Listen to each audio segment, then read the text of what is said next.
Hey Liz, first of all, I just want to say that you are just making the best art ever, and I am really loving everything you're doing.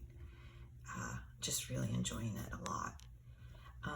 When I said to send me a TIFF file, I didn't do it very well. I meant to send it to my email, and I probably didn't even give you my email ever, so you didn't even know that. But so I just had to take a copy of this image, and so you will be able to do so much more than what I'm doing.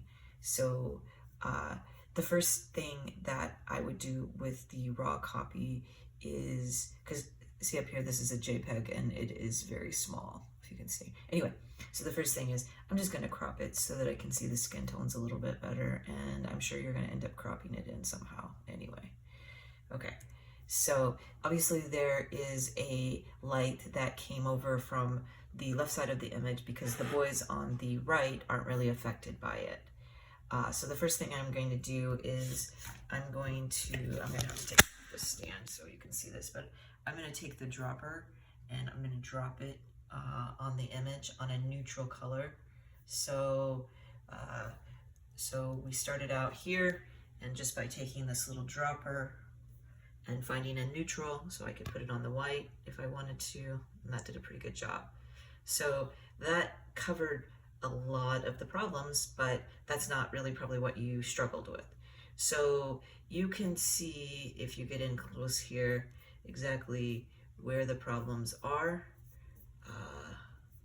We've got this purple right here that's coming in, and mostly the purple on them is pretty bad.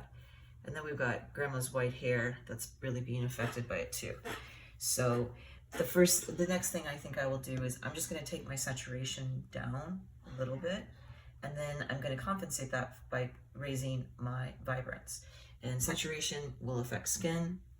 Vibrance will affect everything else. So I kind of have brought my skin tones down a little bit, but still kept the vibrance of the image. So let's look at this dude's shirt. So completely off here, right? Because it's got all that purple on it. So what I'm going to do is I'm going to come over to the color mixer here, and also, like, and I know you probably know this and there wasn't any other choice, especially if it was a winter wedding, but even if you had to move back like 2 steps on the altar, you might have avoided them getting hit by this light, but it's workable, so no big deal. So I'm going to start with, let's say, these purples here, okay? And I'm going to see what I can find in the image that I can desaturate that's that purple, okay? So I'm going to pull this slider down, and but let me show you how it works on this dude's shirt.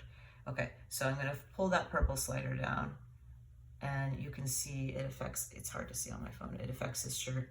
Let's go to the lady's hair. So this is what it started with on the lady's hair, and by desaturating the purples, and I'm going to bring them all the way down to -57 here, and her hair is much better now, okay?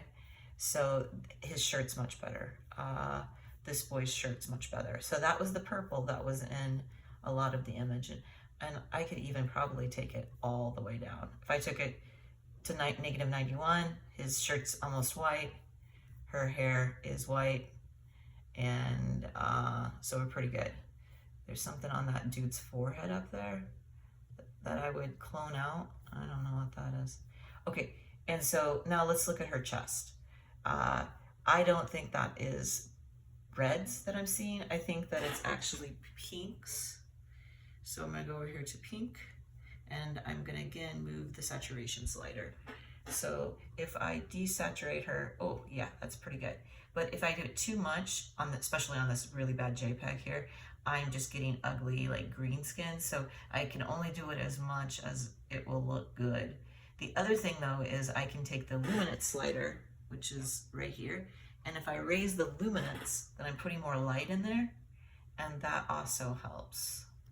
So then this dude's head doesn't look good at all because he's got this little gray bit now. So maybe we have to add more saturation to it.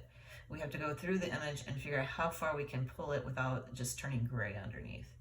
So, and the thing of it is this family here on this side probably has red undertones anyway.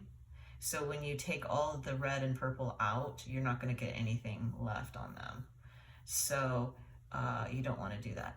But if you look at this, it's much better now because we adjusted the purples and the pinks.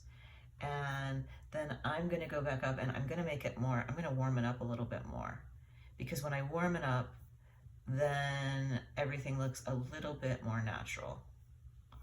And the bride is still red, but again, I bet she was pretty red. Get that guy's forehead fixed there. I bet that guy was pretty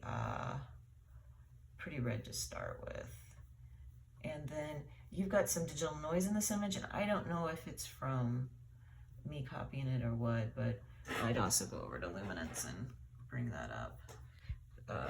So that, yeah, see, now they look much better. They look much more, they look a little soft, so maybe I'd pull it down just a tiny bit, but, and then maybe add some sharpening to compensate for that.